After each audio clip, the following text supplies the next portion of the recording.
Sí, quería saber cuando habla acerca de que cuando Dios castigó a Caín, vea, él lo envió, vea, para otro lugar, pero supuestamente Caín allá hizo, pues, digamos, hizo su descendencia. No sé, bueno, si creemos que, bueno, fueron los primeros hijos de Adán y Eva, creeríamos que solamente ellos estaban en ese momento. Entonces ya existía otra nación. Hermana, la Biblia tiene la respuesta. El libro de Génesis no fue escrito de corrido, sino que hubo un lapso de tiempo. Por ejemplo, entre el capítulo 4 y capítulo 5 del libro de Génesis hubieron muchos años, siglos podemos decir. Y en el capítulo 5 encontramos de que Adán y Eva tuvieron hijos e hijas. Lo más seguro es de que Caín se unió con una hermana, eso es lo más seguro, porque allí dice Génesis capítulo 5, noten cómo dice, Génesis capítulo 5, versículo 3, y vivió Adán 130 años, engendró un hijo, a su semejanza, conforme a su semejanza, y llamó su nombre Set. Versículo 4. Y fueron los días de Adán, después que engendró a Set, 800 años engendró, ¿qué dice? Hijos e hijas. En el capítulo 4 y capítulo 5 hubieron muchos siglos. Entonces, en ese transcurso del tiempo, Adán tuvo más hijos e hijas, y Caín tuvo que haberse casado. Lo más lógico y lo más sensato, la Biblia se entiende con lógica, con sentido común. Lo más seguro es que la mujer de Caín era una hermana, porque en los tiempos bíblicos aún era permitido que se unieran familiares, porque el plan de Dios era que se multiplicaran y reprocrearan. Ya en la ley mosaica se prohibió el matrimonio entre parientes cercanos, pero antes de eso era permitido de que se unieran parientes, familiares. Y lo más seguro que la mujer de Caín haya sido una hermana, según Génesis 1:4. Eso lo constata la historia. Inclusive hay unos famosos padres de iglesia e historicistas que dicen de que es posible que en ese tiempo, entre el capítulo 4 y capítulo 5 de Génesis, Adán y Eva hayan tenido muchísimos hijos. Porque imagínense en aquel tiempo cuánto duraba la gente. Adán duró más de 800 años. ¿Cuántos hijos e hijas puede pegar un hombre de 800 años? Con que hay hombres que duran 40 años. Yo conocí un hombre que tenía 60 años y había pegado el equipo de fútbol. Imagínense Adán, que vivió más de 850 y algo de años. Entonces esa es la respuesta más lógica, sí, y con sentido común. Que haya sido ¿qué? Una hermana de Caín. Yo quiero saber, hermano, la Biblia habla mandamientos, preceptos, estatutos y normas. ¿Qué son preceptos? ¿Qué son estatutos y qué son normas? Ok, buena pregunta, hermanos. Deuteronomio 4:13. Deuteronomio 4:13 y 14. Dice así la palabra de Dios. Y él anunció su pacto, el cual os mandó a poner por obras los 10 mandamientos, y los escribió en 2 tablas de piedra. Pero ahora note el versículo 14. Asimismo también me mandó en aquel tiempo que os enseñase los estatutos y juicios, para que los pusieses por obras en la tierra en el cual pasás a tomar posesión de ella. Explico. En el Sinaí se dieron los 10 mandamientos, pero también se dieron muchas otras leyes.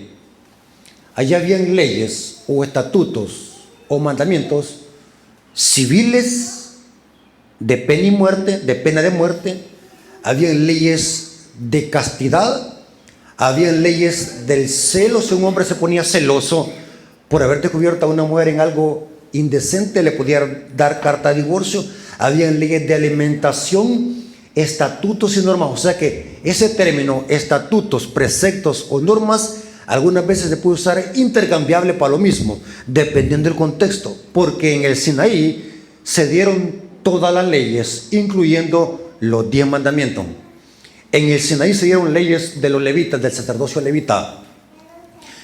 Si ustedes leen la Biblia, en el Pentateuco, en la Torá, habían leyes aún hasta de cuidar a las aves, habían leyes de cuidar a las mujeres embarazadas, habían leyes de cuidar al huérfano, a la viuda, habían leyes respecto a los 3 tipos de diezmos, habían leyes o estatutos para cómo administrar el santuario, habían estatutos y normas de todo tipo en la economía hebrea. Por eso, hermanos, se usan ese tipo de estatutos, normas, leyes, mandamientos, y algunas veces se puede usar intercambiable para referirse a lo mismo, porque fue en el Sinaí donde se dieron todas esas leyes. ¿El matrimonio es un estatuto o es una norma? Porque yo dando un estudio, alguien me preguntó, ¿qué es el matrimonio? Hemos hablado de los 10 mandamientos, ahí dice, vea, pero ¿qué es el matrimonio? Me preguntaba esa persona, porque la Biblia dice que dio mandamientos, dio estatutos, dio normas y los preceptos sabemos que son los 10 mandamientos. Pero él me decía, ¿y el matrimonio qué es? Entonces yo le he preguntado a un pastor y lo mismo me dice que son los mandamientos, pero esa persona me preguntaba específicamente, ¿qué es el matrimonio? ¿Es una norma o es un estatuto? ¿Sabe, hermano, que esas palabras, esas preguntas, algunas veces son preguntas acorraladoras? Y uno debe estar presto para poder responder. Al matrimonio le podemos llamar precepto, norma o estatuto, no importa qué le llame. ¿Por qué? Porque Dios dijo en el principio, fructificaos y multiplicaos. Ese es un mandamiento. Y también es un principio, que el matrimonio debe ser entre un hombre y una mujer. Y también es un mandamiento. Si alguno esté quemándose, casi. ¿Me debe entender? O sea que yo no le veo 5 patas al gato. Si usted le quiere llamar norma, principio, estatuto o mandamiento, llámele como le quiera llamar. El problema es de que no se vaya a casar con Adán y Esteban. Cásese entre Adán y Eva, no con Adán y Esteban. Hay otro problema. ¿Estamos de acuerdo? También otra pregunta, por ejemplo, cuando fue la guerra en el cielo, ¿vea?, de Lucifer y peleaba con el arcángel Miguel, bueno, a él pues no se halló más lugar allá en el cielo, ¿vea?, por la rebelión, y lo arrojaron a la tierra. Cuando lo arrojaron a la tierra ya existía, vea, nuestros primeros padres. O sea, ya existía todo lo que Dios había creado cuando él fue arrojado, o fue arrojado antes. Una pregunta, no sé. Les explico. Anoten esta información. Según la Biblia, el diablo ha tenido dos lanzamientos. Según la Biblia. Yo en mi canal he explicado eso. Los 2 lanzamientos o 2 caídas del diablo. En la primera, él abandonó el cielo. Dice Judas, y abandonaron la morada. Ellos se vinieron por su propio gusto. La segunda caída, ¿saben cuándo ocurrió? Ocurrió en el mismo momento que Cristo estaba colgado en la cruz. Dice el Espíritu de Profecía en el libro de Sábado a la gente, página 709, que en el mismo instante que Cristo estaba colgado en el madero, hubo esta gran batalla en el cielo. El diablo quedó en evidencia ante el universo y al diablo se le quitó el acceso por completo de no poder ir al cielo desde el momento de la cruz. Por eso es que Cristo dijo, yo vi al diablo caer como un rayo. Y dice, ahora el príncipe de este mundo ha sido echado fuera. Eso se refería a la muerte que había de morir Cristo. Porque Cristo cuando murió es que el diablo fue echado fuera de una vez por todas. Pero antes de la cruz, el diablo ya había venido acá a la tierra. Pero había venido por su propia cuenta.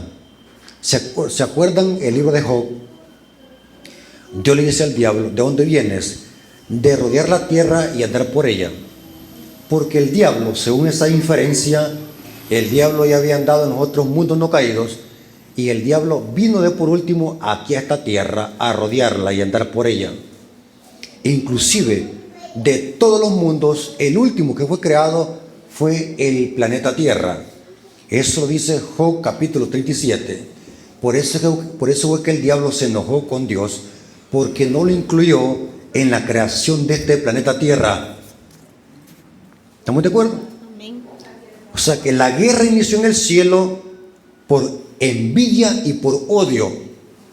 Pero dice el Espíritu de Profecía que después de que el diablo se rebeló contra Dios en el cielo, Dios le permitió que estuviese mucho tiempo allá para darle oportunidad que se arrepintiera, pero no quiso. Así que cuando Cristo murió, fue echado de una vez por todas. Ya se le quitó el acceso al cielo.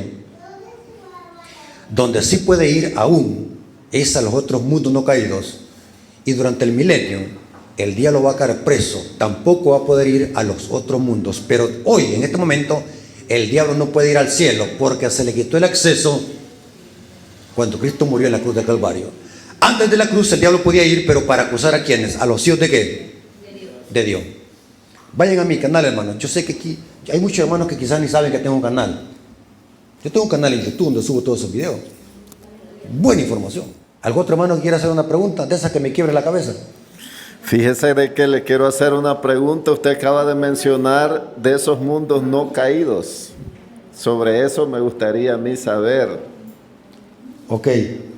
Fíjese, hermano, de que la Biblia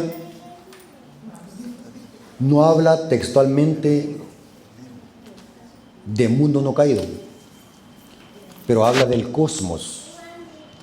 Dice que Dios por la palabra hizo el cosmos, el universo. En la Biblia 2000, la Biblia Reina Valera 2000 dice que por medio de la palabra fueron creados los mundos. La Reina Valera dice cosmos, es el universo, pero otras versiones dicen los mundos. Ahora, yo le voy a sacar un versículo. Este tema es profundo, yo le voy a dar algunos pincelazos. Y saben de que aún muchos científicos que son ateos han comprobado que es posible que en otros mundos exista vida. Pero cuando hablamos de habitantes de mundos no caídos, no estamos hablando de extraterrestres con tentáculos y que sean ojudos y verden, porque esos son demonios. Cuando hablamos de seres de otros mundos no caídos, estamos hablando de seres como Adán y Eva antes de su caída, porque este planeta fue el último que Dios creó. Por ejemplo, vámonos al libro de Job. Saben que el libro de Job habla mucho de eso. El libro de Job es Job capítulo 38. Job capítulo 38, versículo 4 en adelante. Aquí Dios está altercando con Job. Job habló casi 40 capítulos quejándose Job. Dios lo deja hablar a Job. Ahora empieza Dios a hablar. Noten cómo dice. Ahora empieza Dios a hablar a Job y dice: ¿dónde estabas tú cuando yo fundaba la tierra? Házmelo saber si tienes inteligencia. ¿De qué evento está hablando acá Dios? De la creación. ¿Estamos de acuerdo? ¿Quién ordenó sus medidas? ¿Si lo sabe? ¿O quién extendió sobre ella el cordel? ¿Sobre qué estaba fundadas sus bases? Está hablando de la creación de la tierra. ¿A quién puso su piedra angular? Cuando alababan todas las estrellas del alba y se regocijaban todos los hijos de Dios. ¿Cómo así? Cuando Dios creaba esta tierra, ¿quiénes se regocijaban? las estrellas del alba y los hijos de Dios. O sea que este planeta Tierra fue lo último que Dios creó. Porque dice el libro de Hebreos que cuando reposamos en su reposo, entramos al reposo de Dios. Significa que Dios aún sigue reposando, porque lo último que Dios creó fue este planeta Tierra. Dios ya no ha vuelto a crear nada, por tanto sigue reposando. Entramos al reposo de Dios. Y cuando Dios creaba esta tierra, ¿quiénes se regocijaban? Las estrellas del alba y los hijos de Dios. Las estrellas del alba y los hijos de Dios se puede usar intercambiable en la Biblia. Las estrellas del alba se puede usar para hablar de los ángeles, como también el libro de Daniel se lo aplica a seres humanos redimidos.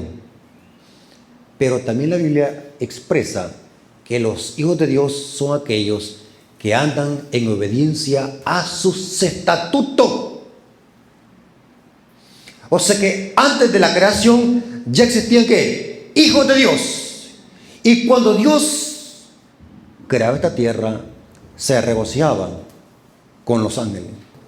No cabe duda, sin usar tanta materia gris, que aquí se habla de seres creados, que cuando Dios creó esta tierra, junto con los ángeles, se regocijaban. El Espíritu de Profecía tiene más de 10,000 citas donde habla de los mundos no caídos. Interesante, muy interesante. Yo quisiera darle un seminario sobre los mundos no caídos, pero voy a hacer grandes rasgos. Otra información. Dice la Biblia: para que en nombre de Jesús se doble toda rodilla de los que están en el cielo, en la tierra y debajo de la tierra. ¿Quiénes son los que están en el cielo? ¿Y los que están en la tierra? ¿Y debajo de la tierra? Los muertos. Los muertos. Los muertos nada saben. Los muertos no alabarán a Ja. Dice el Salmo: Ja es el nombre abreviado de Jehová. Ja.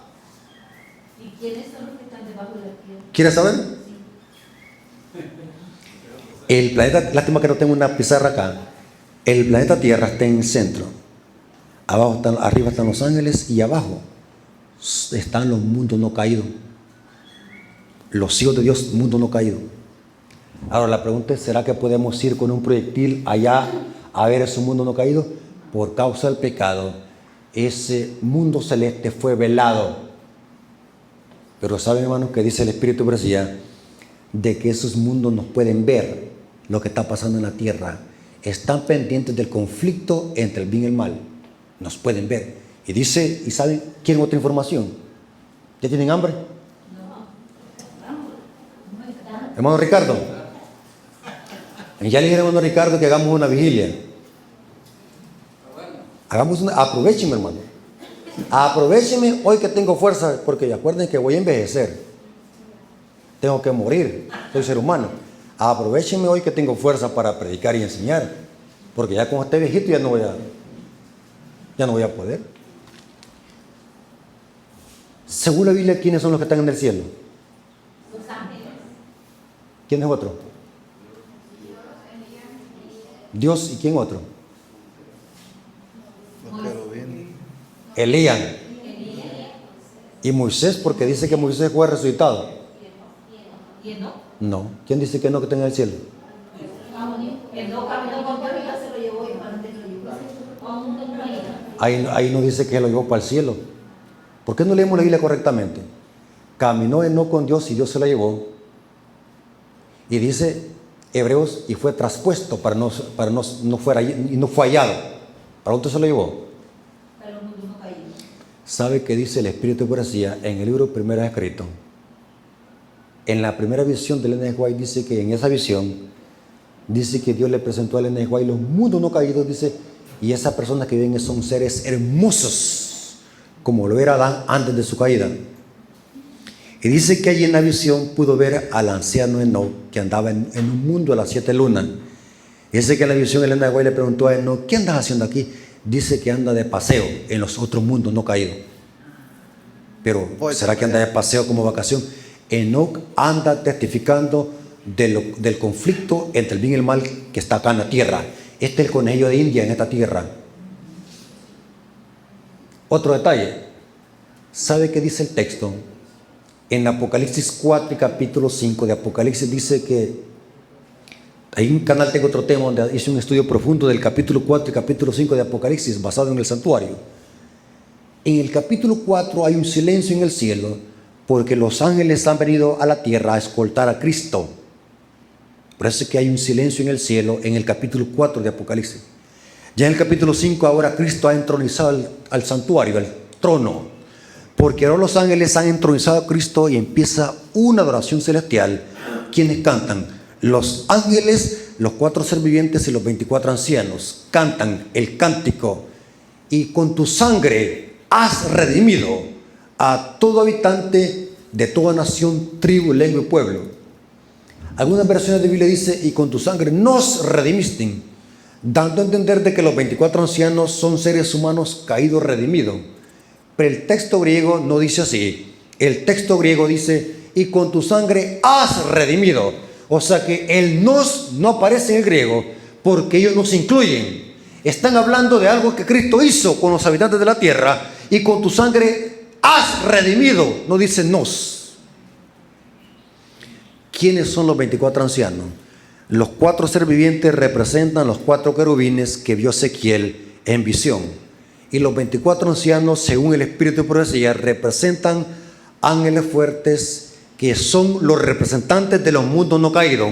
Cada mundo no caído tiene un ángel fuerte.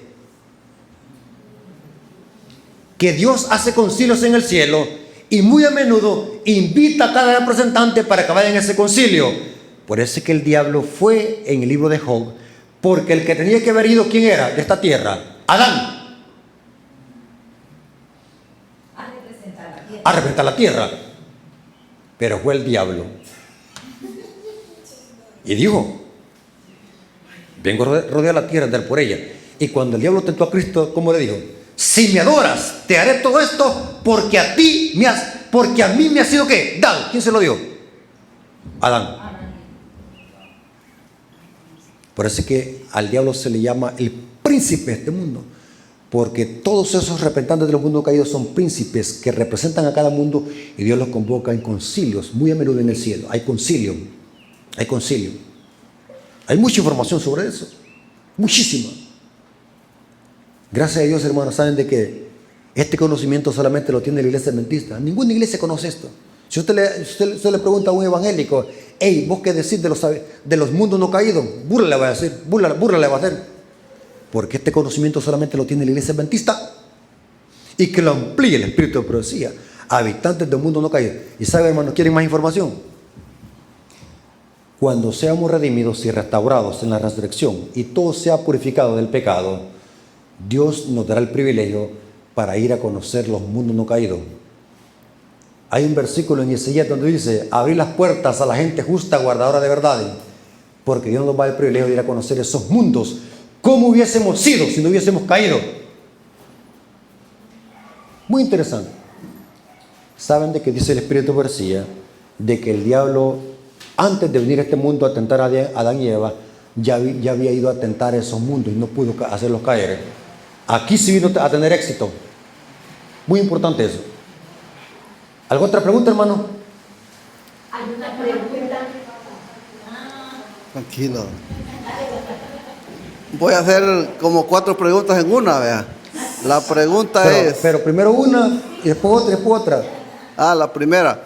Según la Biblia, vea que no existe un cuarto evangelio, vea, del cuarto mensaje, del ¿cómo se llama? Hágame la De los pregunta 3 ángeles. clara. ¿Me está hablando de cuarto evangelio o cuarto ángel? De 4, ¿cómo se llama? Según la Biblia no existe el cuarto ángel que anuncia el evangelio, ¿verdad? Ok, le voy a explicar un detalle muy importante. Esa teoría de un cuarto ángel no es bíblica, sino que es una teoría que se inventaron los grupos disidentes y que le aplican ese término de cuarto ángel al ángel de Apocalipsis 18. Pero no es un cuarto ángel, sino que el Espíritu de profecía dice en eventos de los últimos días, que es el mismo ángel de Apocalipsis 14:8, pero que el mensaje va intensificado con el poder de la lluvia tardía. ¿Están conmigo? Porque el mensaje del segundo ángel habla de la caída de Babilonia, igual como el mensaje de Apocalipsis 18 habla de la caída de Babilonia. O sea que es el mismo mensaje, pero intensificado. No es que sea otro mensaje, sino que es el mismo mensaje de los tres ángeles, pero intensificado. ¿Comprende qué significa la palabra intensificado? ¿Comprende qué significa intensificar algo? Algo que vaya con más fuerza. Pero el mismo, no existe cuarto ángel. Simplemente un título que se le ha dado al ángel de Apocalipsis 18. ¿Se oye, hermano Tayán? La otra pregunta es, bueno, yo he platicado con un montón de gente, vea, y hermanos de la iglesia, y me dicen que por qué la iglesia adventista acepta el segundo matrimonio. Quiero que me explique. La explique. iglesia adventista acepta segundo y matrimonio. las demás dominaciones no lo aceptan, solo la iglesia adventista. Ahora, cada quien es libre de expresarse, hay libertad de expresión. Pero otra cosa es hablar por ignorante. La Biblia en ninguna parte dice de que es prohibido casarse por segunda vez. ¿Cuándo? Hay una razón. Saben de que toda regla tiene su excepción. Saben que toda regla tiene su excepción. Toda regla tiene su excepción. Bíblicamente, cuando es que Dios permite, no es que lo ordena, cuando es que Dios permite que un matrimonio o un pacto matrimonial sea disuelto? ¿Cuándo? La Biblia dice que hasta que la muerte los separa. O sea que cuando una pareja se casa, el ideal es que hasta que se muera el cónyuge queda libre de la ley, dice Pablo. Pero yo no estoy hablando de eso. ¿Cuál es la única forma de que un matrimonio pueda disolverse? ¿Hay algo que lo puede disolver? Única forma. ¿Por causa de qué? Infidelidad, por fornicación. Mateo 19. Eso es lo único que puede. Eso es una vía de escape. Noten que Dios lo permite, no es que lo ordena. Si la pareja no puede vivir por infidelidad, se le perdona una vez, otra vez y otra vez y otra vez, es mejor que divorciarse. La Biblia lo permite. Es una regla de excepción. Pero la Biblia no dice, yo demuestro a alguien y lo desafío. Nunca dice la Biblia que la parte inocente no pueda volverse a casar. No lo dice la Biblia. Si eso hubiese sido pecado, Cristo lo hubiese dicho ahí mismo, o lo hubiese dicho a través de algún apóstol, pero no lo dijo. La iglesia adventista cree, basado en esa permisión de Cristo, de que la parte inocente se puede volver a casar en un segundo matrimonio, porque la Biblia no lo prohíbe. En ese contexto sí puede haber un segundo matrimonio. De lo contrario, si alguien se casa, pero si no hubo infidelidad y la pareja sigue viviendo, está bien atrapado por el diablo. Y la única forma que puede salvarse es que ese matrimonio, la mujer ya no tenga intimidad y que se aparten si se quieren salvar, o esperar que el cónyuge muera. Mire que esto es matrimonio serio, hermano. Hermano, según el texto dice no hacer por causa de fornicación. De fornicación. Y un casado no comete fornicación. ¿O sí? ¿O es lo mismo por ley? Aprovechen, háganme preguntas, mire. Sáquenme la última gota. Ajá. Mire, la palabra fornicación en el griego es la palabra pornea, de donde proviene la palabra no por. ¿Sabe qué es eso? Fornicación o pornicación, porne. La Biblia dice que la gran ramera fornica con los reyes de la tierra, pornea. La palabra fornicación se puede usar en el griego intercambiable para referirse a una infidelidad, ya sea dentro del matrimonio o sexo ilícito, cualquier sexo que tenga que ver fuera del matrimonio, o sea, sexo fuera del matrimonio es considerado como prostitución. Independientemente si están casados o están solteros, sin casarse y tengan relaciones sexuales, es prostitución. ¿Están conmigo? E infidelidad. Por eso es que en el griego se puede usar intercambiable. Porque ahí Cristo está hablando del matrimonio. Salvo por causa de fornicación, alguien puede decir, tendría que ser por adulterio porque estaban casados. Pero se puede usar intercambiable porque es infidelidad la fornicación. Sexo fuera del matrimonio. ¿Está conmigo? ¿Alguna otra pregunta? Según la Biblia no registra si la Biblia, yo no he hallado pues, tal vez porque no estudié yo, pero dice, según la Biblia no he hallado que la Virgen María sigue teniendo más hijos, así naturalmente. Estaba en proceso de casarse, dice, pero la Biblia no, yo no he hallado que tuvo más hijos. Ahora, yo le hago una pregunta, hermano. ¿Y eso en qué nos sirve para la salvación a nosotros?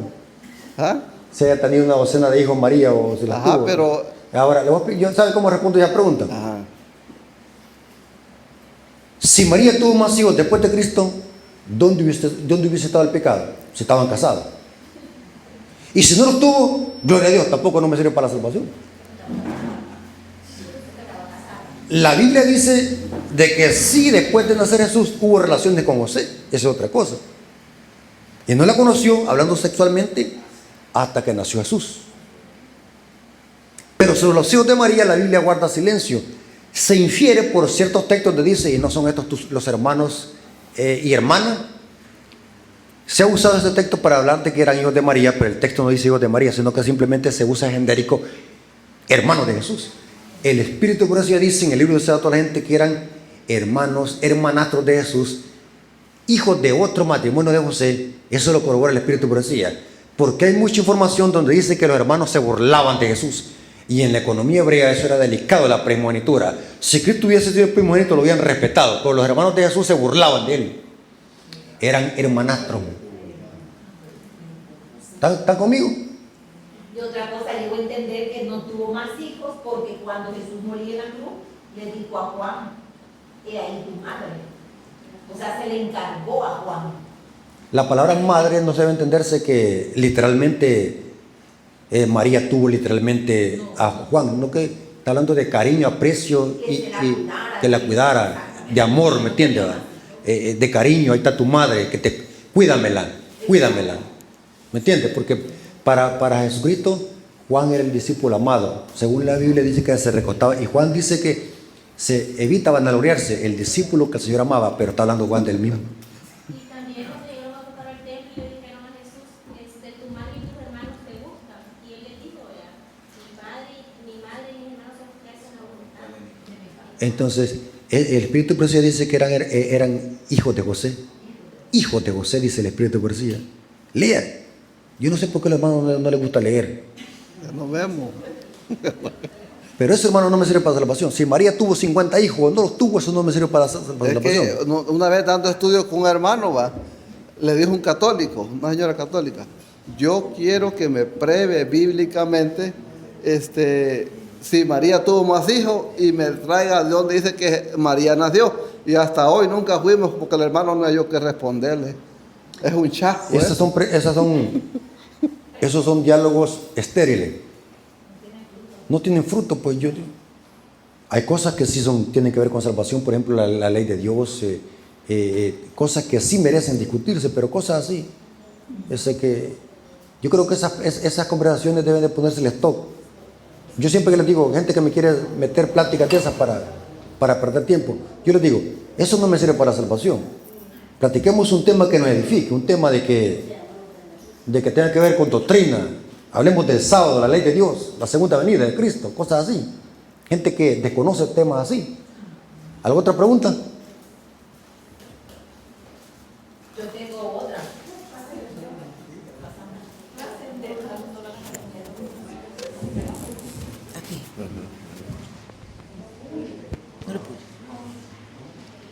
Yo dando estudio me hizo la pregunta una muchacha y me dice que a ella, como a ella se le murió el papá, entonces ella me dice que si en el cielo vamos a conocer a nuestros seres queridos, que claro, cuando nos salvemos Ella me dice, si yo me bautizo, me caso y me salvo, ¿será que yo en el cielo voy a conocer a mi papá?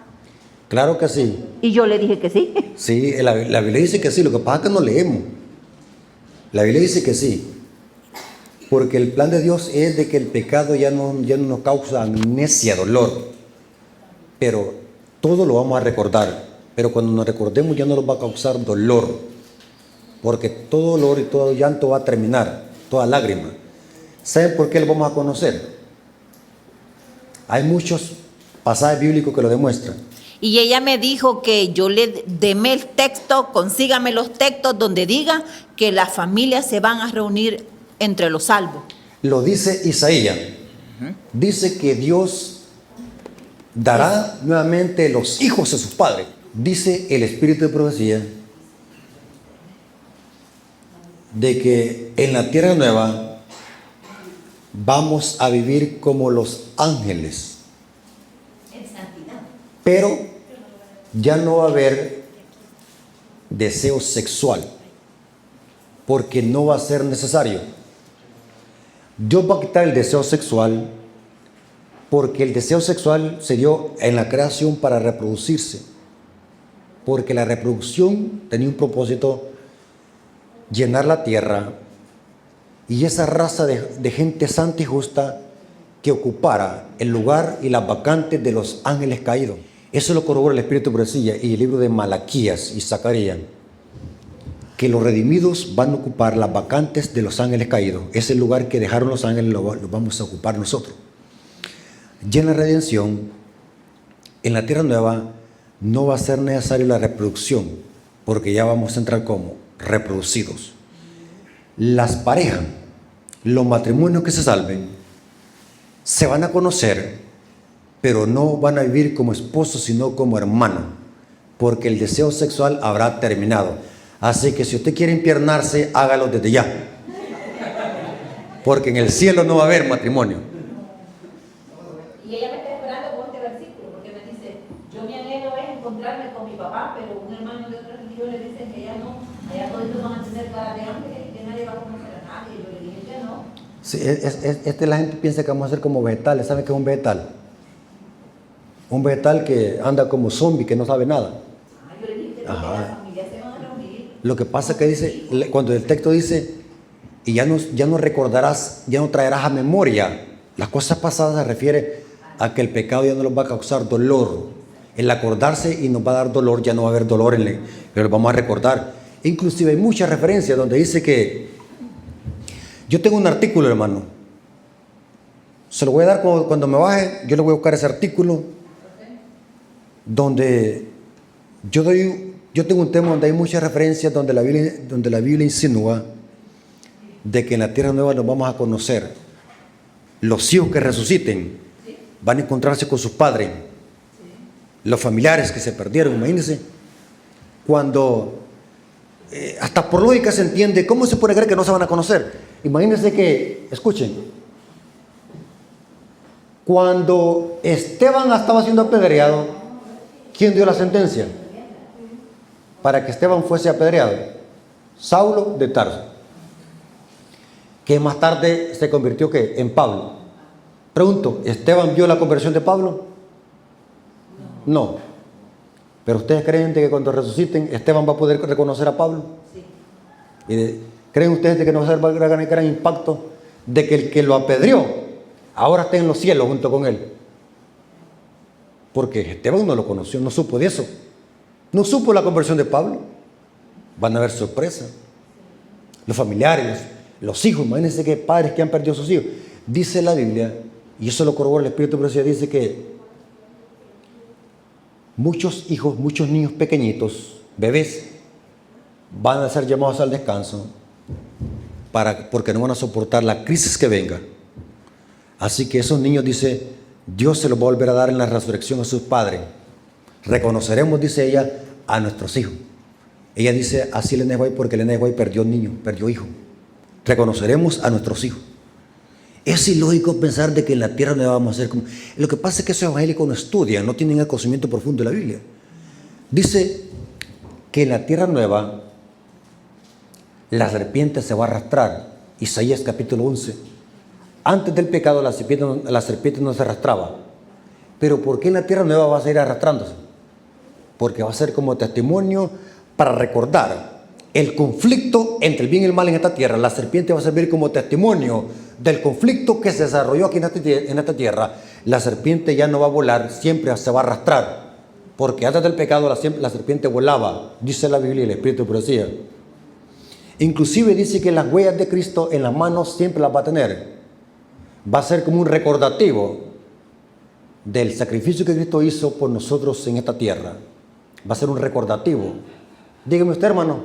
La pregunta que quiero decirle es de que dice Mateo 24, cuando dice de que cuando venga la segunda venida de Cristo, dice que los muertos en Cristo resucitarán primero, mas los que hayan quedado con vida serán arrebatados, dice. Dice que todo ojo lo verá, dice. Entonces dice que los impíos, dice que se van a abrir las tumbas y después lo van a ver y después se van a cerrar las tumbas. ¿Qué dice usted de eso? ¿A dónde escuchó eso usted? En la Biblia me dieron ese texto, pero se me ha olvidado un hermano que es un laico, que predica. Pues quien le dijo eso le está diciendo la verdad. Lo que pasa es que no se lo pude explicar. Pero quien le dijo eso es verdad. Los adventistas enseñamos de que antes de la venida de Cristo, escuchen, antes de la venida de Cristo va a haber una resurrección especial o parcial que no tiene nada que ver con la resurrección total de justos antes en la venida de Cristo y con la segunda resurrección después de los 1000 años. No tenía nada que ver la resurrección especial con esas dos resurrecciones. La resurrección especial se va a llevar a cabo antes de la venida de Cristo y se va a llevar a cabo en la 7ª plaga. En esa resurrección van a resucitar los justos que murieron desde 1844 hasta el último mártir antes del cierre de la puerta de la gracia. Dice Elena de White que en esta resurrección especial o parcial van a resucitar los que murieron bajo la proclamación de los mensajes de los 3 ángeles. O sea que la resurrección especial se va a llevar a cabo en el decreto de muerte que va a dar el papado a medianoche. Eso dice el conflicto de los siglos. O sea que el tiempo de angustia de Jacob, que menciona Daniel 12:1, es el decreto de muerte, culmina con el decreto de muerte. En ese momento los sepulcros se abren, dice Daniel 12:2, y muchos de los que duermen en el polvo de la tierra serán despertados, unos para vida eterna y otros para vergüenza y confusión perpetua. Noten que dice muchos, no todo. Apocalipsis 1:7 dice, y todos lo verá, viene con la nube. Ese versículo está hablando de la resurrección especial. Explico. En la resurrección especial no solamente resucitan los que murieron bajo la proclamación de los mensajes de los 3 ángeles, sino que también resucitan los que le traspasaron, un grupo selecto de impíos, que Elena de White dice que estos impíos van a levantarse de la tumba cuando Cristo venga por segunda vez, solamente para verlo, morir otra vez con el resplandor de la venida de Cristo, para así volver a resucitar después de los 1000 años donde le corresponde. Porque dice, he aquí que viene con las nubes y todo lo verá. O sea que los impíos, Nerón, Pilato, el soldado, enemigos más acérrimos del cristianismo, papas, emperadores y muchos impíos malos, van a levantarse solamente para ver la venida de Cristo y volver a morir otra vez en la resurrección especial. Yo tengo un tema de eso en mi canal. Lo que pasa es que ustedes aquí no tienen acceso mucho a internet, pero hoy la tecnología sirve mucho para crecer en conocimiento, hermano. La resurrección especial se va a llevar a cabo en la 7ª plaga. El terremoto de la 7ª plaga abre las cárceles de los 144,000 y abre los sepulcros de estos justos y de este grupo selecto de impíos. La diferencia es que los justos que se quedan vivos, estos justos que resucitan en la resurrección especial, quedan vivos para unirse con los 144,000 y así poder ver la venida de Cristo de principio a fin. Dice el Elena de White que va a aparecer la venida de Cristo como una nubecita que se viene haciendo grande, grande, grande, hasta que se hace bien grande, nube de ángeles. Mientras que los justos que resucitan en la primera resurrección que dice Pablo, los muertos en Cristo resucitarán primero, es la resurrección total de justos. Pero eso es diferente. Esos justos lo van a ver a Cristo ya cuando estén en las nubes. Mientras que los de la resurrección especial, junto con los 144,000, van a ver la venida de Cristo desde principio a fin. Eso lo corrobora el conflicto de los siglos, el comentario bíblico adventista, eventos de los últimos días, y hay muchos pasajes bíblicos. Apocalipsis 14:13 dice: bienaventurados de aquí en adelante los que mueren en el Señor, porque sus obras con ellos siguen, las obras con ellos siguen, porque descansarán de sus obras, dice. Esos bienaventurados de aquí en adelante se refiere a los que murieron bajo la proclamación de los mensajes de los 3 ángeles, de aquí en adelante. O sea que todo adventista, escuchen, todo adventista que muere fiel a este mensaje va a resucitar en la resurrección especial antes de la venida de Cristo. Ningún adventista va a resucitar en la resurrección total que dice Pablo. Los que van a resucitar en la resurrección total que dice Pablo son desde Abel hasta 1844. De 1844 para acá resucitan los de la resurrección especial. ¿Verdad que no sabían eso? Yo tengo un tema profundo de eso. Lo que pasa es que ustedes no me invitan, hermano. Prefieren estar invitando a otros hermanos que vienen a contar chistes, cosas extrañas acá, y no quieren invitarme a más. No quieren invitarme a mí.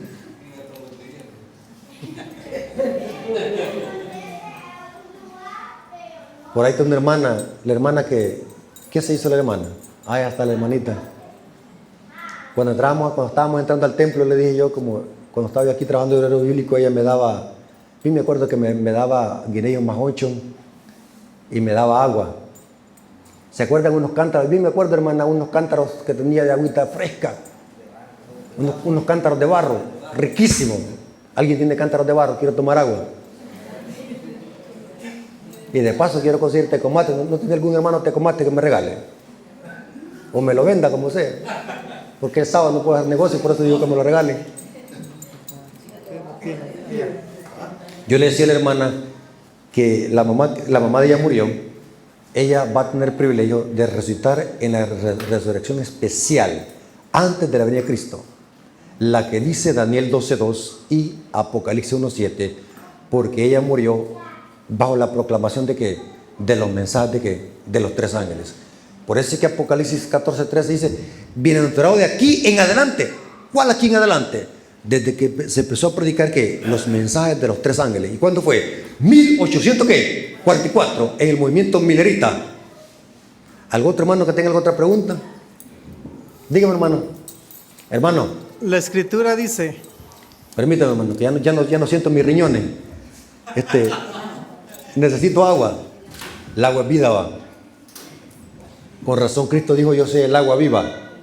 Porque sin el agua no podemos ¿qué? Dígame, hermano, la pregunta. La pregunta es, la escritura dice que somos salvos únicamente por gracia, por el sacrificio que Jesús hizo en la cruz del Calvario, no por obras para que nadie se gloríe. Pero sí la Biblia nos habla de que hay que obedecer sus mandamientos, estatutos, normas y preceptos. ¿Será que alguien que esté en la iglesia y tenga muchos privilegios y haga todo por Cristo, pero que se agarra los diezmos y la ofrenda y un día muere o Cristo venga, podrá ser salvo? ¿Alguien de que robe los diezmos, dice usted? Yo siempre he dicho, hermano, de que la obediencia tiene que ser fruto del amor, algo que nace, el amor. Una persona que se robe los diezmos simplemente no ha nacido de nuevo. Porque cuando yo doy, lo doy de agradecimiento. Cuando usted da algo, hermano, lo da porque está agradecido con Dios. El problema de una persona que no dé diezmo, no apoye la obra de Dios, porque el dinero tiene que ser para la predicación del Evangelio. La iglesia se sostiene con los diezmos y las ofrendas. No le pedimos a los políticos, no le pedimos a Bukele. La iglesia se sostiene por sí misma, con los diezmos y la ofrenda. Cuando usted no da de las bendiciones que Dios le da, simplemente está diciendo que es egoísta. Con respecto a la obra, las obras a nadie salvan. La salvación no es por obras, es por la fe. Pero una persona que ha sido convertida por el Evangelio de Cristo, obra y da frutos dignos ¿de qué? De arrepentimiento. No me venga a decir ese cuento chino de que Dios mira el corazón. Dios cuando nos cambia total, de adentro hacia afuera. Las obras son el fruto de la fe. Las obras no salvan a nadie, las obras solamente nos identifican a quién le servimos, si a Dios o al maligno. Es importante que podamos comprender qué es el tema de la justificación por la fe.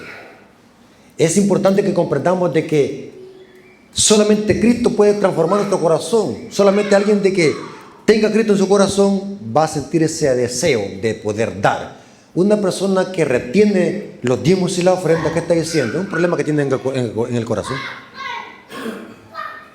No es que no tenga dinero, sino que es un problema espiritual. Saben de que si cada uno de nosotros fuésemos fieles en los diezmos y la ofrenda, la iglesia no tuviese que recorrer a esos métodos diabólicos de recoger ofrendas y dinero, como hacer panes rellenos, tamales, excursiones, rifas. Eso es paganismo. ¿Hacen eso aquí en la iglesia? Que cuando quieren hacer algo, hacen excursiones. Elena de White le llama ofrendas cojas y malditas.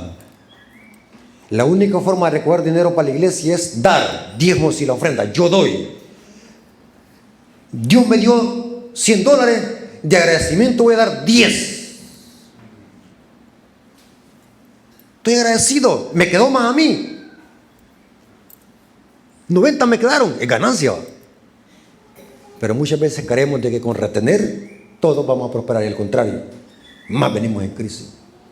Cuando somos fieles, hermanos, dice la Biblia que Dios va a abrir las ventanas de los cielos. Y probadme. Necesitamos, hermanos, ser buenos mayordomos. Porque la mayordomía no solamente tiene que ver con dinero, tiene que ver con talentos, con el vestuario, con todo. La mayordomía es estilo de vida. Un hermano que no diezme, simplemente, hermanos, es un indicativo que tiene problemas espirituales. Claro, estoy hablando de un hermano que esté trabajando, un hermano que tenga cómo dar. Porque si alguien no tiene, ¿cómo va a dar? Es un hermano que tenga ingresos. Dice el libro de Génesis. ¿Qué es lo que dijo Jacob? De todo lo que Dios me dé, apartaré ¿qué? El 10. La 10ª parte. Si le cayó una remesa de $40, ¿tiene que diezmar? Sí. Sí, porque eso no lo tenía y hoy lo tiene. De todo lo que hayas prosperado. Pero lo que quiero llegar a este punto es de que la fidelidad tiene que ver con algo que nace por amor. ¿Estamos de acuerdo? Entonces, pero tampoco nos podemos poner como base de fidelidad los diezmos y las ofrendas. Porque alguien también puede ser fiel a los diezmos y las ofrendas y estar perdido como los fariseos. Por eso es que tenemos que presentar estos temas desde la perspectiva de la justificación por la fe. Cristo morando en nosotros. ¿Alguna otra pregunta, hermano? Pásale. No, así nomás. Sencilla, ¿verdad? Le dice en uno de los evangelios ahí téngalo. que vamos a estar 1000 años en la boda del Cordero. ¿Lo habla literalmente o van a ser 1000 años exactos? 1000 años. Sí. Va. Buena pregunta. Se la voy a contestar, hermano, se la voy a contestar y quiero que ponga atención a lo que voy a decir. Me gusta cuando hacen estas preguntas de quiebracoco. ¿Por qué los 1000 años de Apocalipsis 20 no los tomamos simbólicos y decir 63.000 años? Sino que decimos 1000 años. ¿Por qué en las 70 semanas, en las 2300 tardes, en los 1260 años, en los 3 años y medio, en los 42 meses, por qué aplicamos el principio día por año y decimos las 70 semanas son 490 años, los 2300 días son 2300 años, los 1260 días son 1260 años? ¿Por qué no aplicamos ese mismo principio a los 1000 años de Apocalipsis 20? Sino que decimos 1000 años literales. Buena pregunta, ¿va? ¿Por qué en los 1000 años no aplicamos el principio día por año como lo aplicamos en los otros periodos proféticos? Aquí va la respuesta. Porque el centro de las profecías es Cristo. Cuando Cristo está espiritualmente acá con la iglesia, debe de interpretarse los periodos proféticos simbólicamente. Cuando Cristo está presente corporalmente acá en la tierra, los periodos proféticos deben de contarse literales. Pregunto, ¿qué da inicio a los 1000 años? La segunda venida de Cristo corporal. Por tanto, Cristo en esta tierra está como corporal. Significa que los 1000 años deben de ser ¿qué? Literales. ¿Están conmigo? ¿Por qué los 70 años de Daniel 9 se aplica el principio día por año? Porque Cristo está en el cielo, no está corporal, sino que está espiritual. Por lo tanto, los años, los días tienen que ser simbólicos día por año. ¿Están conmigo? 1260 días son ¿qué? 1260 años de persecución papal. Las 70 semanas, ¿qué son? 490 años. Porque el centro de los periodos proféticos es Cristo. Si Cristo está espiritualmente, los periodos deben de interpretarse simbólicos. Si Cristo está corporalmente, físicamente en la tierra, los periodos proféticos deben de empezar a contar literal. Y esto pasa con los 1000 años. Son 1000 años literal, un milenio, 1000 años literal. Porque lo que da inicio a los 1000 años es la segunda venida de Cristo, audible, visible y corporal. Apocalipsis 19. ¿Comprendieron? ¿Quedó claro, hermano? Sí. Son literales, no se puede interpretar simbólico porque Cristo ya está aquí corporal en su segunda venida. ¿Alguna otra pregunta, hermano? Yo quisiera hacer una pregunta. Démele. Tome aquí está el sunche. Para que quede grabado, hermano, para que los hermanos de Estados Unidos oigan la pregunta porque quieren aprender. Páselo.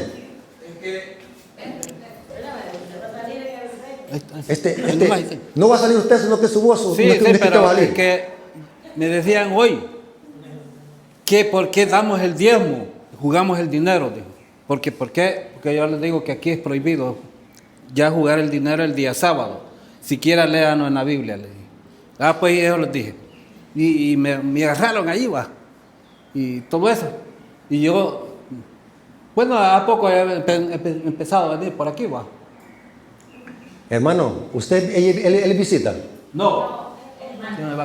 Ok, hermano. Hermano, quiero decirle de que yo sé que con la ayuda de Dios, usted poco a poco va a ir aprendiendo. Nadie en esta tierra nace aprendido, todos aprendemos. Y le voy a dar un consejo. Cuando tenga tiempo, póngase a estudiar la palabra de Dios. Leamos. Ya va a ver que va a crecer en conocimiento usted. Y cuando la gente le haga preguntas, usted va a poder responderle con versículos y capítulos. Explico. En ninguna parte de la Biblia dice que tocar dinero en sábado es pecado. ¿A dónde dice que tocar dinero en sábado es pecado? ¿Qué dice el mandamiento y qué prohíbe el mandamiento? Saben de que la gente indocta de allá afuera, que no lee, dicen, los adventistas no comen en sábado ni tocan pisto. Qué ignorante va, como no lee. La Biblia no prohíbe tocar dinero en sábado, ni prohíbe comer. Es cuando más se come en sábado. Dice la Biblia que el sábado es día de banquete y alegría.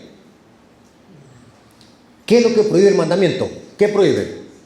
6 días trabajarás y harás toda tu obra. Está prohibiendo el trabajo secular innecesario que podemos hacer cualquier día de la semana. Eso prohíbe el mandamiento.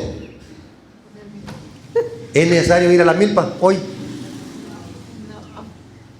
¿Es necesario? No, porque puedo ir cualquier día de la semana. Si voy a la milpa estoy quebrantando el mandamiento.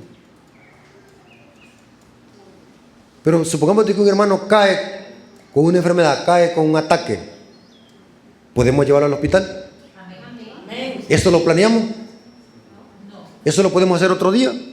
No, porque es el instante que tenemos que ir a salvar al hermano. O sea, lo que prohíbe el mandamiento es trabajo secular para nuestro propio beneficio innecesario que podemos hacer cualquier día de la semana.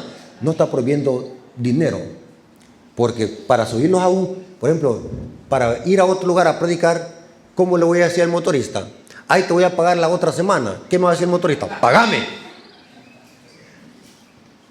Porque tocar dinero no es pecado. El pecado está ¿qué? En la desobediencia, porque pecado es transgresión de la ley. ¿Por qué se pide el diezmo en la iglesia? No es la iglesia que lo pide, sino que es Dios. El diezmo no es para el pastor, sino que es para la predicación del evangelio.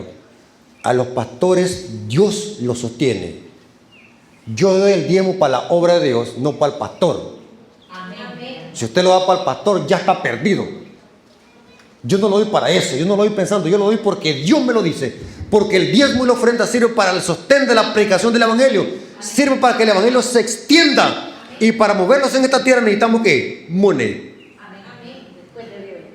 Necesitamos dinero. ¿Vienen los recibos de la luz? ¿Cómo vamos a hacer? Tenemos que pagar. La iglesia vive en dos reinos. Vive en la tierra y vivimos en el reino de Dios. Pero mientras estemos aquí en esta tierra tenemos que vivir como seres humanos, pero con nuestra mente pensando en el cielo. Pero tenemos que usar dinero, tenemos que trabajar, tenemos que andar detrás del dinero. Tenemos que, para construir un templo, ¿qué se necesita? Dinero. Para comprar Biblias, ¿qué se necesita? Dinero. Para pagar la luz, ¿qué se necesita? Dinero. Para comprar un carro, ¿qué se necesita? Dinero. Y la iglesia como un conjunto, como una empresa, se sostiene por sí misma. Hay hermanos que discuten el tema de los diezmos y la ofrenda. Porque son ¿qué? Mezquinos. Quitémoslos eso, hermano. Yo no tengo bien comprobado que los hermanos que son dadivosos, que regalan, son hermanos prósperos, bendecidos por Dios. Porque cuando alguien da, bendice a otro y también se vacía de ego. ¿Saben que el propósito del diezmo es muy profundo? No solamente dinero. Dios quería enseñarle a Israel de que Dios es el que da las riquezas, que nos recordemos de que Dios es el que da las riquezas. Al dar el diezmo se estaba sosteniendo la economía en el santuario, pero también servía para vaciarse de ego, recordar de que todo lo que tenemos en este mundo, casas, carros, milpa, familia, todo es porque Dios lo ha dado. Amén. Es agradecimiento. Cuando usted da, está agradeciendo a Dios por todo lo que Dios le ha dado. Salud. Dígame usted, hermano, si en la mañana amanece con un gran paludismo, ¿va a poder ir a trabajar? Gracias a Dios que Dios me dio un trabajo. Gracias a Dios de que amanecí bien y voy a trabajar. Y de agradecido digo yo, voy a dar para la obra de Dios, para que sostenga la obra. Doy diezmos y la ofrenda. Ese es el propósito de los diezmos. Esa gente que está en contra de los diezmos es gente que está prejuiciada, gente que es tacaña, nunca prospera. Y si prosperan, es porque el diablo los ha hecho prosperar. ¿Saben ustedes que el diablo puede prosperar algo? ¿Sí? No debemos confundirlos de que solamente Dios prospera, también el diablo hace prosperar a la gente. Entonces hay que tener cuidado con eso. Otra pregunta, hermano. Una pregunta cuando... Pásale el micrófono. A mí me lo han dejado aquí. ¿Quién iba a hacer la pregunta? ¿Usted, hermano Nahuel? Después le damos. Vaya, yo la pregunta que yo le quería hacer es cuando menciona de los 1000 años y que los salvos irán a dónde durante y luego la tierra, o sea, la tierra prometida. O sea, alguien me decía a mí la vez pasada de que esa es mentira, que los salvos irán al cielo, no que irán a... hace poco mencionaba usted mundos no caídos. Entonces, esa duda. Ok. Durante los 1000 años van a pasar muchos eventos en el cielo y en la tierra. Van a pasar muchos eventos. Cuando Cristo viene por segunda vez, viene a traer a lo suyo. Juan 14, 1 al 6 dice: vendré otra vez y los tomaré a mí mismo. Los redimidos van con Cristo al cielo, tanto los que resucitaron como los que estaban vivos, que son los 144,000, se van con Cristo al cielo durante 1000 años. ¿A qué? A examinar los libros celestiales y a celebrar la cena de boda del Cordero. Dice Apocalipsis 24. Eso va a ser en el cielo durante 1000 años con los redimidos. Aquí en la tierra va a pasar algo. La tierra va a estar como desordenada y vacía. Va a ser el destierro de Azazel, vimos hoy en la mañana. Los impíos, ¿dónde estarán? Muertos. Después de los 1000 años, los impíos resucitan para ser quemados en el lago de fuego. Ese lago de fuego purifica toda la tierra y Dios hace una nueva creación en 7 días. Por eso es que dice Isaías que en el cielo nuevo y en la tierra nueva guardaremos el sábado, porque el ciclo semanal se va a mantener en la nueva creación. Se va a volver a guardar el sábado en la nueva creación. Ahora, después de que la tierra haya sido purificada, Dios hace una nueva creación. Es allí donde viviremos eternamente en la tierra nueva. Al cielo solamente iremos por 1000 años a hacer un juicio de auditoría. La bienaventuranza dice: bienaventurados los mansos de corazón, porque ellos recibirán ¿qué? La tierra por heredad. Porque el cielo no se hizo para los seres humanos, sino que se hizo ¿para qué? Para los ángeles y para Dios. Al cielo solamente iremos por 1000 años, pero donde viviremos va a ser por la eternidad. Va a ser la tierra nueva.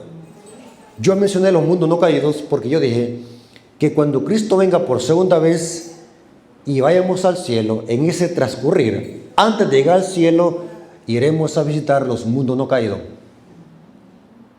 ¿Estamos de acuerdo? ¿Me entendió, hermano? ¿Me comprendió? Yo tengo mucha información, lo que tienen que hacer es invitarles más seguido. Y tener plátanos asados para comer. ¿Sí? ¿Alguna otra pregunta, hermano? La hermana ya quería hacer una pregunta.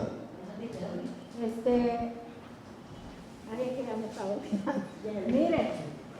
Préstale el micrófono, hermano. Aquí lo tengo. Sí, póngale en la...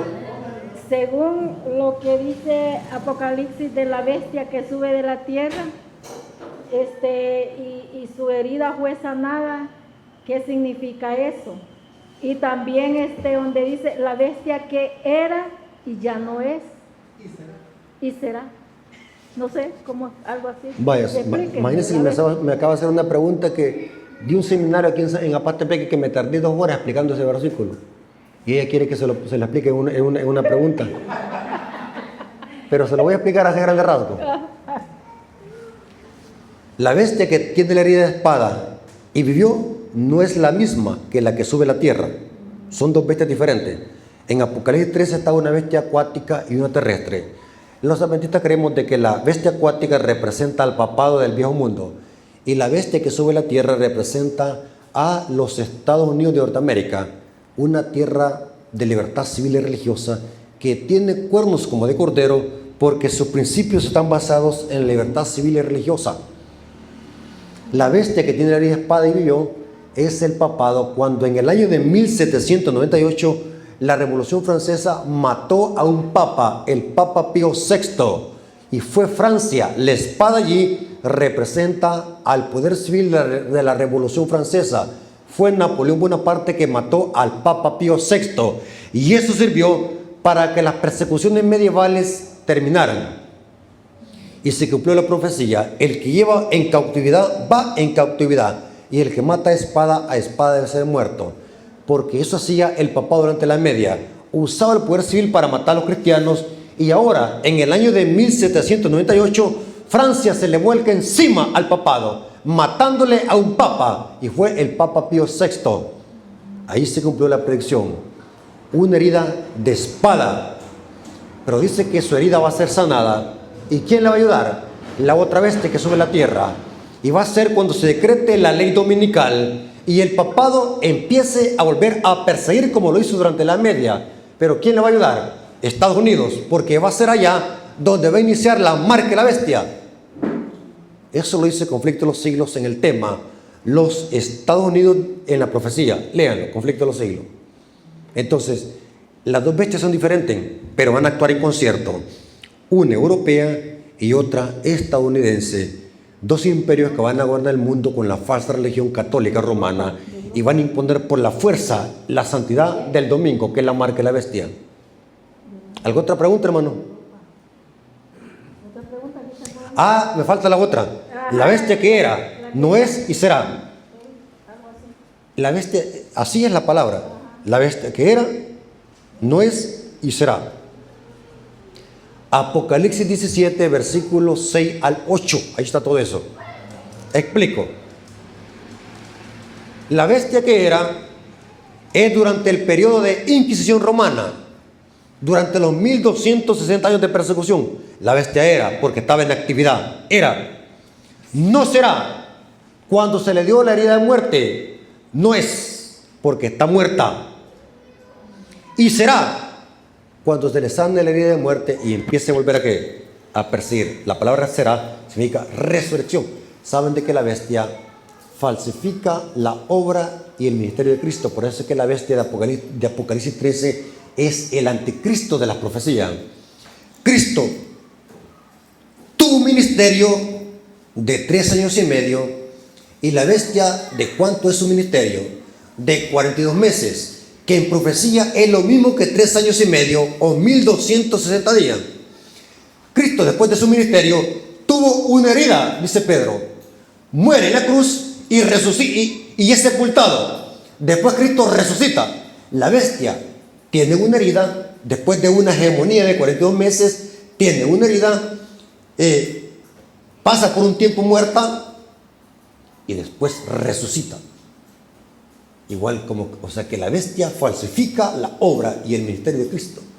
Yo tengo un tema donde explico que es el dragón, que es la bestia y el falso profeta. El dragón falsifica al Padre, la bestia falsifica a Cristo y el falso profeta falsifica la obra del Espíritu Santo. La bestia es el anticristo de la Biblia, porque contradice y suplanta a Cristo en todo. En todo. ¿Alguna otra pregunta, hermano? Voy a hacer la última. Bueno, en las versiones que tenemos acá aparece, vea, los 66 libros de la Biblia, pero en otras Biblias aparecen otros libros agregados que pues me han dicho de que no están en estas versiones porque solo son libros históricos y que si en realidad existió el libro de Enoch, sí o no. Buena pregunta, hermano. Así grande rasgo. La Biblia católica tiene 7 libros más. Ellos discuten esos libros, que por eso es que tiene la Biblia verdadera, dicen. Nosotros tenemos la Biblia verdadera. Pero recordemos de que en el catolicismo romano hay mucha ignorancia de historia y de Biblia. Esos libros se llaman deuterocanónicos y más tarde se les llamó apócrifos. ¿Por qué? Porque esos libros en la Reforma Protestante fueron eliminados. Porque esos libros tienen brujería, espiritismo, mentiras, contradicen la Biblia. Ahí aparecen ángeles mintiendo, apoyan el suicidio, que uno se puede matar si está decepcionado, se pueden quitar la vida. Hay fórmulas de espiritismo, hay hechicería, y hay salvación por obras. Dice que ahí un ángel puede mentir. Por eso es que la Reforma quitó ese libro, por eso es que se llama el libro deuterocanónico, porque contradicen la Biblia. El libro de Enoch es otro. El libro de Enoch no tiene nada que ver con deuterocanónicos, ni con Biblia, ni con nada. El libro de Enoch, aunque los profetas como Judas y Juan en Apocalipsis dan muchas referencias al libro de Enoch, el libro de Enoch no es inspirado. Se le conoce como un libro muy antiguo, conocido por los profetas, los patriarcas y los apóstoles. Era un libro muy famoso, el libro de Enoch. Era un libro pseudoepígrafo que se le atribuía al profeta Enoch, pero no era Enoch que lo escribió. Por eso es que se llama pseudoepígrafo, porque se le atribuye a Enoch, pero alguien más lo escribió. Es un libro histórico que ahí contiene grandes contradicciones. Por ejemplo, de allí de ese libro es que surgió la idea de que los hijos de Dios que se mezclaron con las hijas de los hombres en Génesis 6 son ángeles que tuvieron sexo con mujeres, proviene del libro de Enoc. Ahí aparece eso en el libro de Enoc. Pero cuando vamos a la Biblia, los hijos de Dios representan el linaje santo de Set, y las hijas de los hombres es las mujeres impías del linaje de Caín. Pero como el libro de Enoc era muy conocido, se aprendieron cosas que contradicen la Biblia. Ahora, el libro de Enoc, aunque es un libro histórico, no inspirado, pero los profetas bíblicos hacían alusión al libro de Enoc muchas veces. La pregunta es ¿por qué? Si ese libro no es inspirado, ¿por qué Judas y Juan hacía uso de referencias del libro de Enoc? La respuesta es sencilla. La Biblia tiene doble autoría. Es inspirada por Dios y escrita por hombre. Dios no escribió palabra. Dios inspiró la mente del profeta. El profeta tenía que hacer uso de su propia cultura, palabras, dichos, adagios, refranes, cultura, literatura de su tiempo para escribir su libro y así dar el mensaje. El Espíritu Santo lo que se encargaba era de que el mensaje no se fuese a distorsionar, aunque el profeta pudiese usar cualquier literatura de su tiempo, siempre y cuando ese pedazo que usaban estuviese en perfecta armonía con el mensaje que querían dar. Por ejemplo, Pablo, en Hechos 17, cuando llegó a Atenas a predicarle a los atenienses en Areópago, dice que solamente predicó usando libros de filósofos griegos. Ni un profeta citó. ¿Por qué Pablo tuvo que citar filósofos griegos? Para hablarles del Dios no conocido. Porque si Pablo llegaba hablándoles de Isaías, de Malaquías, los atenienses, ¿qué iban a decir? Este está loco. Nosotros no creemos en eso. Así que Pablo usó la astucia y dijo, como dijo un filósofo griego. Inclusive dice allí, Hechos 17, que Pablo citó aún estas frases del dios Zeus. Y dice que cuando los atenienses escucharon a Pablo se quedaron impactados. ¡Wow! Usted sí sabe de lo que nosotros conocemos. Astucia para presentarles al Dios no conocido. Táctica. Entonces, los profetas, en su afán de presentar el mensaje, agarraban porciones de libros de que la gente conocía para que el mensaje lo entendiera.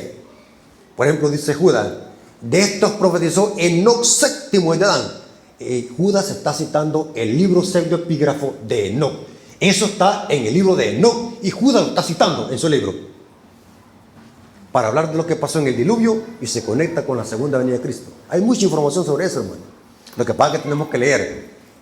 Ustedes creen, hermano, que todo lo que yo sé es porque me lo saqué de la manga de la camisa. Diariamente paso 6 horas estudiando. 6 horas. Hermanos, ¿ya no hay ninguna pregunta? Pásenlo al hermano. Este es para que quede en el video. Bueno. Ahí agarrarlo.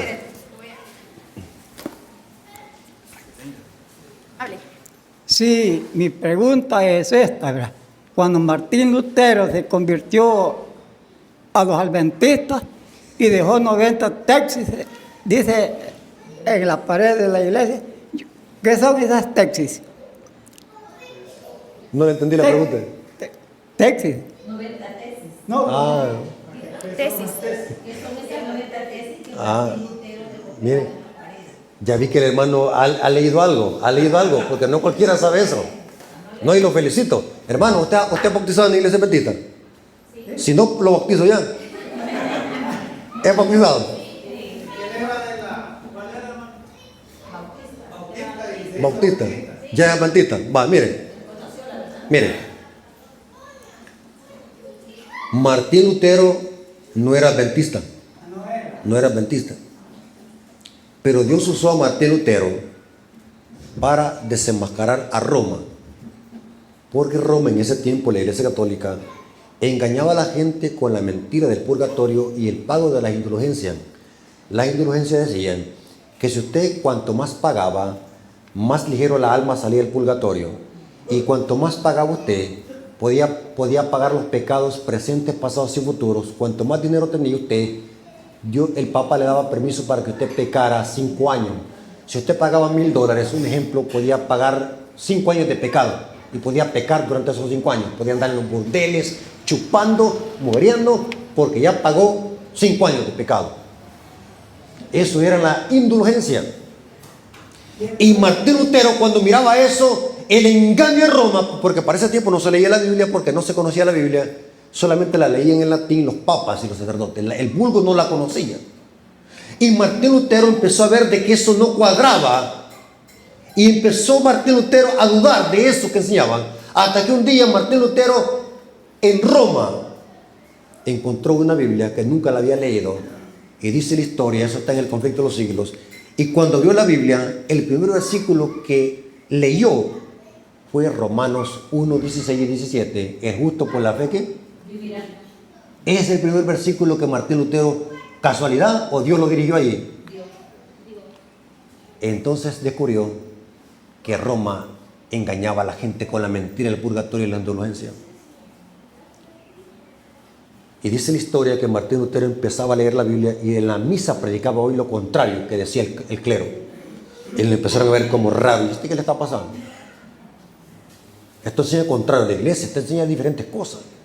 Y empezó aquel revoltijo. Y Martín Lutero empapándose de conocimiento, hasta que Martín Lutero escribe 95 tesis. Se llama 95 tesis. Son 95 proposiciones, no preposiciones. Es pro, no pre.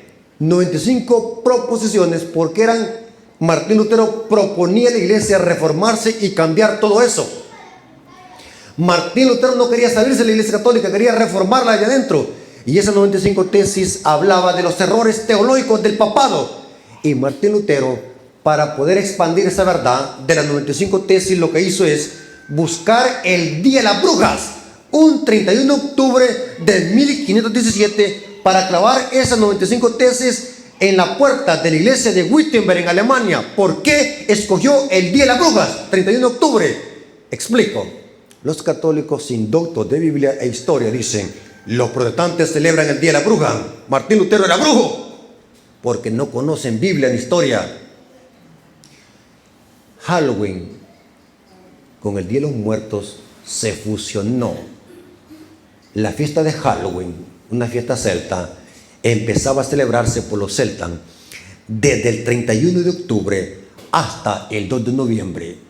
Con la llegada del romanismo, lo que hizo es ponerle ahora el Día de los Santos Difuntos. Y Martín Lutero sabía de que en esa época la gente de toda Alemania iba a llegar a la iglesia de Wittenberg a comprar reliquias y a comprar indulgencias. Y Martín Lutero aprovechó esa fecha para clavar esa gran pancarta, un rótulo, porque él sabía que toda la gente que llegara a comprar indulgencias, ¿qué iba a hacer cuando mirara la puerta? ¿Iba a qué? A leer. Astucia, porque el Día de los Muertos es el mismo Halloween pero disfrazado. Astucia. Por eso es que el día de la Reforma Protestante cae la misma fecha de Halloween, 31 de octubre de 1517.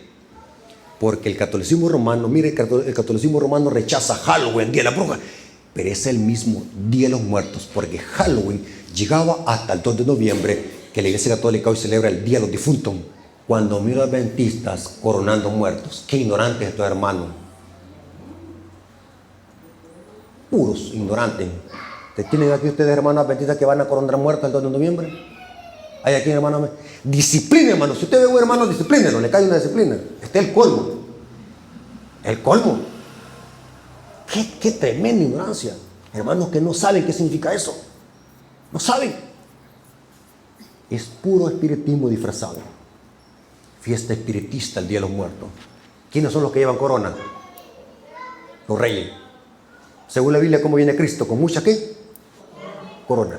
Porque para los griegos, ¿saben por qué los panteones se llaman panteones? Panteón, lugar de los dioses. Porque para los griegos, cuando alguien se moría, se convertía en un dios. Y hoy viene la costumbre de coronar muertos, porque son dioses para los griegos. Cementerio, dormitorio, panteón, lugar de los dioses. Pan, lugar, teos, Dios. Pero como dice la gente, que ¿Cómo dice que en Apocalipsis? Que la gente está embriagada con el ¿qué? Vino de Babilonia. Hay que tener cuidado porque muchos pueden estar aquí en la iglesia y pueden estar aún ebrios con el vino de Babilonia. Tan patudos, andan de goma. No les ha pasado la rezaga. Todavía andan un poquito en la panza de guaro. ¿Sí o no, hermano? Ustedes no toman, hermano. Gloria a Dios, hermano. Los felicito. Y siguen el mensaje, siguen el camino de Dios, que Dios muy pronto vendrá y le dará la recompensa, porque dice la Biblia que el que persevera hasta el fin, ¿qué? Será salvo, hermano. Dios les bendiga, hasta aquí llegamos. Espero que muy pronto me puedan invitar para poder tener una clase sólida de profecía bíblica. Así que vamos a orar, hermanos, porque yo creo que ya es tarde. Vamos a orar para darle gracias a Dios porque nos ha permitido gozarnos en el Señor. ¿Cuántos han aprendido? ¿Cuántos quieren que venga otra vez a predicar? Ok, entonces ahí estamos comprometidos, hermanos. Dios me los bendiga, hermanos, y feliz semana.